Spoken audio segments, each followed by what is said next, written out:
இசைத்தேவன் இளையராஜாவிற்கு இன்று பிறந்த நாள்.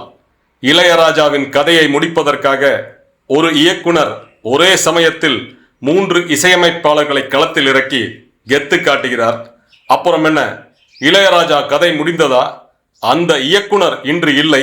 30 வருடங்கள் கழித்து வழிநடுக காட்டு மல்லின்னு அவரே பாட்டெழுதி இசையமைத்து பாடி வெளியிட்டு இந்த இன்டர்நெட் ஏஐ யுகத்துல இன்றைய இளைஞர்கள் மத்தியில் மிகப்பெரிய ஹிட் கொடுக்கிறார். ஆஸ்கார்லாம் இளையராஜாவிற்கு ஒரு பொருட்டே அல்ல. அதையெல்லாம் தாண்டிய மா மேதை நம் இசைஞானி இளையராஜா. புது ராகம் படைப்பதாலே நீயும் இறைவனே.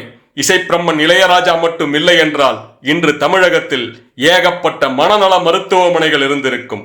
தமிழின் அரிய பொக்கிஷமே, அண்ணாமலையாரின் பூரண அருள் பெற்றவரே, ரமணரின் இசை உருவே, யோகிராம் சுரத்குமாரின் பாடல் வடிவே, இசை சித்தரே, வாழ்க வாழ்க. இளையராஜாவின் உண்மையான பிறந்த நாள் ஜூன் 3ஆம் தேதி. அதே நாளில் கலைஞர் கருணாநிதியின் பிறந்த நாளும் வருவதால் கலைஞர் மேல் கொண்ட உயர்ந்த மரியாதையின் நிமித்தம் இளையராஜா தன் பிறந்த நாளை ஜூன் 2ஆம் தேதி கொண்டாடுகிறார். இளையராஜாவிற்கு இசைஞானி என்னும் பட்டத்தை கொடுத்தவர் கலைஞர் கருணாநிதி.